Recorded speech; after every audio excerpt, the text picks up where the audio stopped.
Purposely. Your life, God's purpose. Listen at onpurposely.com.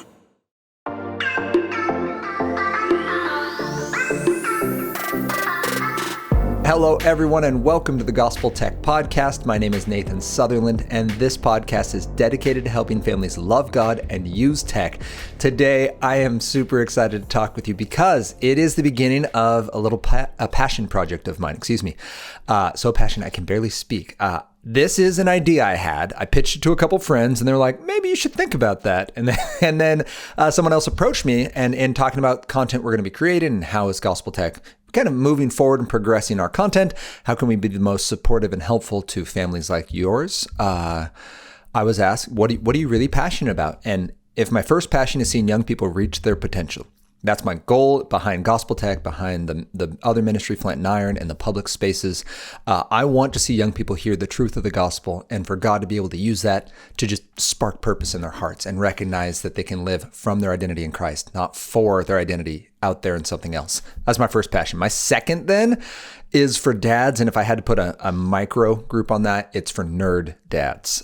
This probably isn't a surprise to anyone who's listened to more than like 5 episodes, but I am a bit of a nerd. And I have this just passion to have that conversation, and that's what we're going to do starting today. For the next few weeks, we're going to be talking to nerd dads specifically. So moms who are listening to this, I know that's like half of our listenership. That's awesome. Thank you for being here.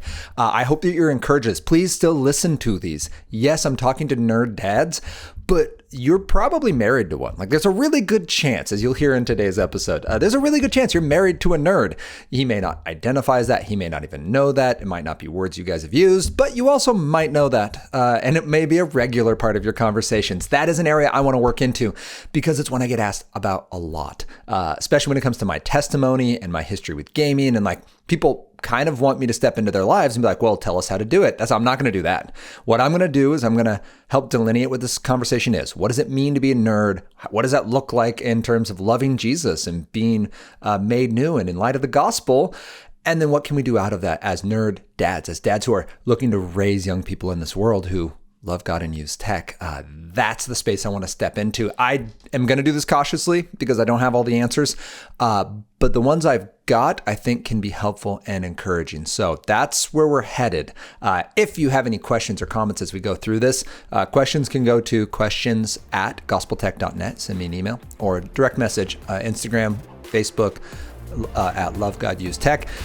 We're talking nerd dads in the next couple of weeks, and we're going to go ahead and, I guess, with no further ado, get this conversation started.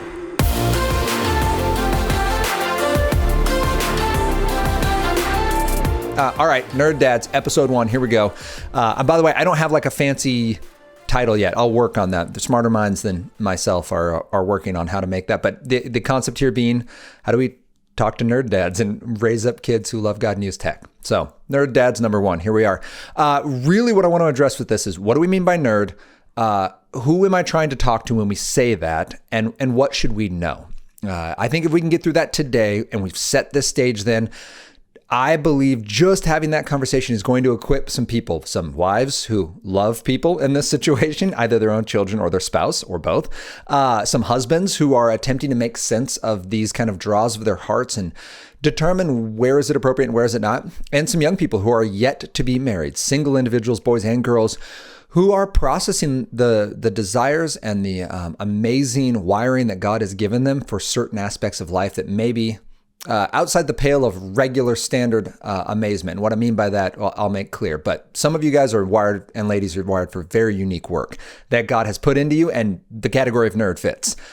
And my hope is at the end of that, you'll be able to reflect on how God's made you, give all the glory to God, use those skills and gifts to make much of God's abilities that he's put into you, and truly be light and salt in this tech world that we've got. I do not believe the correct answer is try to get back to the Stone Age or some kind of Luddite past that we carefully forget certain aspects of. I don't think subsistence farming is a better existence. I don't think dying of preventable diseases is the best. We absolutely have some problems in our world. And between now and when Jesus comes back and makes all things new, we have the opportunity to be his hands and feet, to be ambassadors. And it's going to be letting Christ work through us in the ways God has wired us, our weaknesses specifically, and sometimes even our strengths. So that's my hope in this first conversation.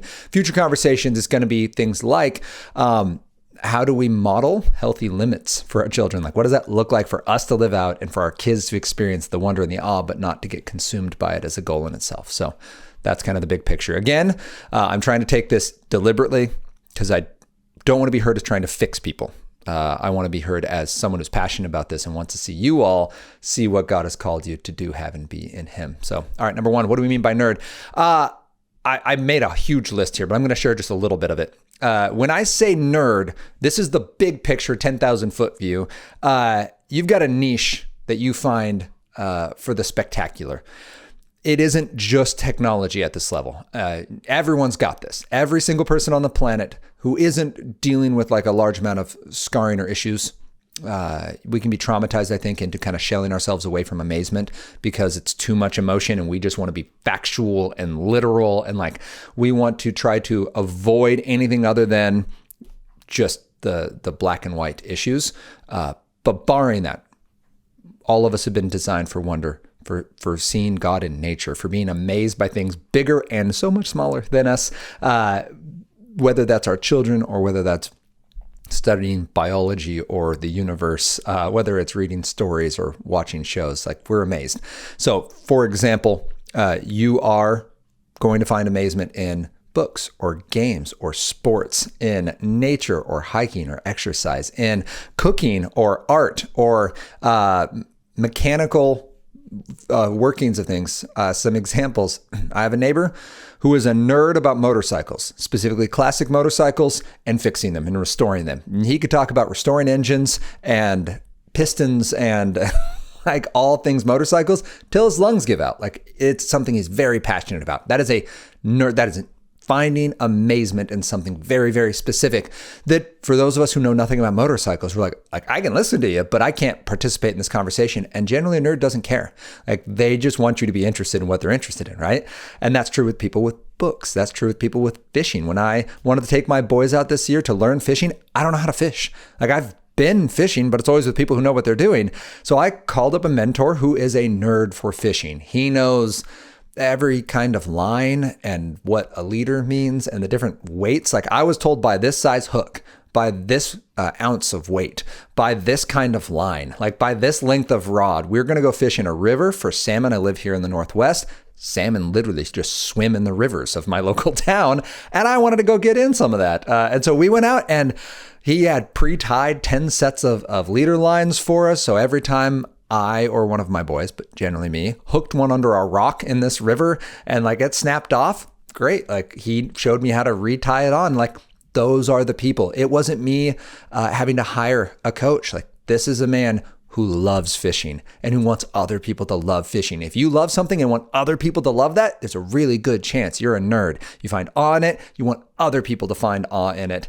And that is an amazing thing that doesn't matter if you're a follower of Christ for this. This is talking about like, there is something in you that is wired for that. Can it be misused? Yes. Can it be looked to for hope and purpose? And we start to identify ourselves by these nerd allocations. Absolutely, we can, but we don't have to. And that's what I'm trying to speak to here, is that all of us have this. I really think there's two categories. I'm going to be broad in this, but two categories of people, and it's boys and girls, but I'm going to use a biblical example, and it's two boys. So bear with me. I think there's Jacobs and Esau's. I do think there are these people where your passion and the thing that brings you awe is the hunting and the trapping and the cleaning and the gutting and the processing of the meats, right? Like, you are out there in the dirt and in the toil, and that's amazing. That's really cool. And you're still nerds. You're nerds about bow hunting, and you're nerds about fishing, you're nerds about hiking, and you're nerds about skydiving, you're nerds about like those things. And I would say where the difference changes in this conversation is that when we talk about nerddom and then we add the technology, generally when people think, oh, that's a nerd, they usually think Star Wars screens, right? Like niche technological nerddom. The difference when you're passionate about a digital space in your nerddom is that we're not forced to go outside and to be in the things that are bigger than us. In fact, most technology is about control, right? Coding is all about being in control of the sentences you make for this computer, and the computer perfectly following the things you say, and your environment doing the things that you want it to do, be that on a technological engineering level or just an experience UI level. Like, the whole premise behind user interface design is making sure the user feels in control, feels like they're the ones making this stuff happen. So on our digital side, we're not forced to recognize or submit to the rules of something greater. You want to be a nerd about hunting, you still have to hunt like people have hunted. Like, sure, maybe you get a firearm. Maybe you like use a stand and wait. But at some point, like weather has to be something you think about. The time of year is something you have to think about. Like animals only come around certain areas during certain times because they're animals. And that's the way they're designed. And like you have to bend to that. Like you got to go where the animals are. You don't just get to pick where you find one. So in computer world and digital world, we get to pick a lot of the stuff we want. We get to pick our environments and our very specific games and our very, like, you can get very, very specialized in your nerddom. And that's something to notice when we talk about this. Yes, it's everyone's got it because they're in love with it, but there is a difference between your analog nerds, my neighbor with the motorcycles, my mentor in fishing, where you have to, like I was forced to recognize that this river flows this way because of the recent rains, because of the mountains in our region, because of the way it's been dammed upriver, because the salmon are here at this time of year, because they come from Alaska. It was years ago. This is where they were born. Like there's science and explanations. Whereas in a game, it can be a much more controlled microcosm. Like it was, this game is designed for this experience and to give you this sort of an interaction. We can then get distracted by that. That is something to notice when you have your Jacobs and Esau's. I mentioned Jacob is the one who stayed with the tent. Esau is the one who went out and went hunting. It's not good or bad. There's not one of those two examples that is a quote unquote man, but they are different because Esau was forced to deal with the fact that he wasn't able to catch anything and forced to deal with the fact that the sun gets hot and the nights get cold and there's certain ways to trap and certain ways to hunt and certain ways to clean. Whereas Jacob, especially in a digital space, you stay home with the tents, you can make a little universe of your own around you. And it can put you at the center instead of God at the center. You're not forced to deal with the fact that you are human, you are mortal, and that you are finite.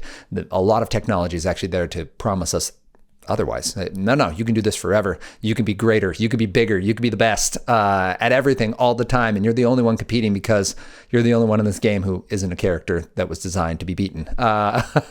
So keep that in mind as our lengthy second point.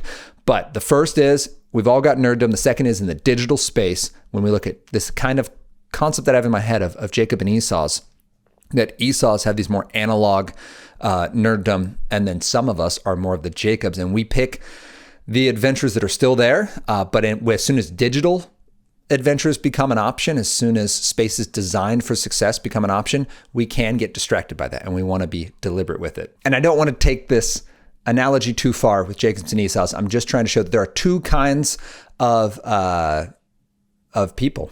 There are people that absolutely get their joy out of being in those hard spaces and doing those hard analog real life things, and they still do them the same way they've done them. Maybe different equipment, but the process is still there, and you're forced to deal with the greater reality of our mortality and our finite abilities. And in digital spaces, it sometimes blurs those lines, and we often become the middle. That's all I'm trying to do with Jacob and Esau. I don't know if I'll run that any further, but it has come to my brain that I have seen myself be wired differently from people, and they're like, "Oh, I just love doing these things outside." I'm like, "Yeah, man, it doesn't do it for me." Like, it's good. I enjoy it, and I'm glad you like it, and I'll come with you. But like, that doesn't turn my crank. This thing does. Like, this gets me really excited. So when we talk about nerds, it's something we're trying to talk about.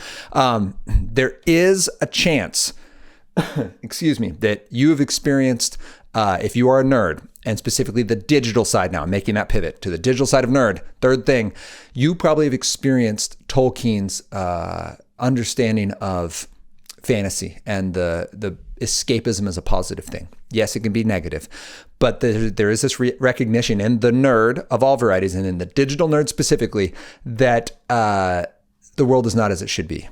That this brokenness is not meant to be here, and we can find wonder in story and in adventure and in shared experiences and in explaining through even conflict in digital spaces the conflicts we see in our own hearts, minds, communities, world.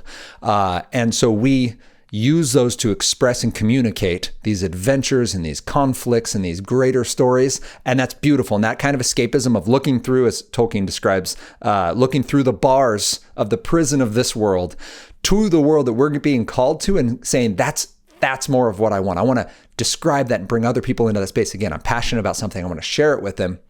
But the fourth thing we need to recognize is, while that's good, that kind of escapism of recognizing this as a temporary reality that points to a greater reality, the shadow of love, the shadow of sacrifice, the shadow of the parenting and commitment and friendship and joy and sunrises and anything we enjoy, those are shadows of what will be when we are made new and we can truly experience God's presence unmitigated. That greater reality is awesome. And number 4, we have the propensity to let these little realities become our greater reality. That we see that truth and we're like, oh, I'm so passionate about that. That's all I want.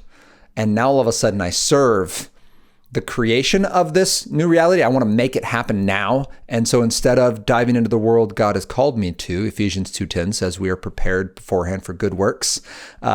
Instead of dedicating myself to those good works, I go, man, this world is too hard. I just don't think I can cut it. So I'm going to escape from it. And it's not the escape from prison towards the greater reality and bring other people with me. It's escape from the reminder that this reality isn't as good as it could be, and I'm just going to really take care of myself. And I escape into my own heart and into my own mind and into my own space, and I don't take anyone with me. And I don't want anyone there, frankly, because they mess it up because they're part of this broken world. That is a concern for us nerds, and we need to recognize that. Do analog nerd people do that as well? Absolutely. I think we've all witnessed people who use sports and athletics and outdoors and activities as escapes from the real world. We're not even talking, by the way, about unhealthy, dependence issues. We're not talking about that right now. We're simply talking about the good things that are being used to the wrong end. I guess the last thing would be, as a nerd, please understand that you probably don't resonate, with that hashtag grind nation mentality. Nerds, often we are seen as a problem in society. Like, if we just got these people to be motivated, if you just got up and folded your socks right and put them away better, then things would be okay. And while having organized socks is amazing, and yes, your life is a series of small choices, at the end of the day, having a 6-pack and having climbed that mountain and having an organized sock drawer just means that people have different stuff to put away when you die, because you've got nothing to take with you. Like, we've all read Ecclesiastes. We understand that we're nothing but a vapor, that this life is not a trial run, it's the only run. And when you cross over, you're going to react to God the same way you react to him in this life. You're either going to blame him and tell him he should have listened to you, or you're going to worship him and bend your knee and celebrate that he is still just as good as he's always been. Those are really your only 2 outcomes. So while I hope you have the body you want, and I hope you get to take the adventures that you have planned and that bring you much joy in light of who God's made you to be, I hope you don't find your purpose in them. I hope that business and that bank account and that fitness goal doesn't define you. I hope it describes you. And it's one more thing God is using to draw you out and to bring himself glory and to do something good in your life and with those around you. A lot of nerds find that people come around them and tell them, hey, you know what? Here's 12 steps. You got to do them. You've got to get out there and exercise more. You got to grow a beard. You need to drink more beer or whiskey. You need to learn how to, do something awesome with your hands and basically just become an analog nerd, not a digital nerd, which there's some great things about analog nerds. I think there's an argument there. But analog nerd does not mean child of God. So please, if you hear a lot of that grind nation stuff and you agree with it, like, yeah, I just wish I could get going and get motivated. You're not a problem to fix. You're a person to love. The nerdy part of you is part of how God has wired you. There might be part that you need to submit, and that's our final point. I hope that this has been encouraging for you. We're going to end on that point for today. But please understand that your nerddom is designed by God and it's beautiful. We're going to continue that conversation next week, specifically talking about 3 things that God has made us this way, and that can be really, really good, but that he's also better than even the best of our nerddom and hobbies and passions and interests, and that we can trust him. We can trust him with our joy. We can trust him with our interests. We can trust him to be enough for us. Whether he allows us to continue pursuing these interests or asks us to give them up, he's better. Because at the end of the day, we are to love the Lord our God with all our heart, soul, mind, and strength. Love our neighbor as ourselves, including our spouse, including our neighbors, or our children, including our enemies, and help others do the same. Make disciples. Thank you to everyone who's helped make this podcast possible. Thank you for listening, for liking, for sharing with others, and for subscribing so you don't miss any of that new content. Thank you as well for leaving a rating and a review. If this was encouraging to you, would you please share it with someone? Would you talk about it with them? Would you say, hey, I listened to something. What do you think? I'm trying to be anything but completely conclusive in this conversation, but I do want to start it because I think it's really important, and specifically important for dads to recognize you are a nerd, whether you like it or not. And some of us are nerds in digital spaces. That will be next week's conversation. Would you come back and join us for that? In between, check us out on social media, Facebook and Instagram at Love God Use Tech. You can send me a direct message if you have any questions, any concerns, anything that helped you. And if you have any questions you want either for a future episode or just to have answered, you can reach out questions@gospeltech.net. Just send us an email. And then again, please join us next week as we continue this conversation about how we can love God and use tech.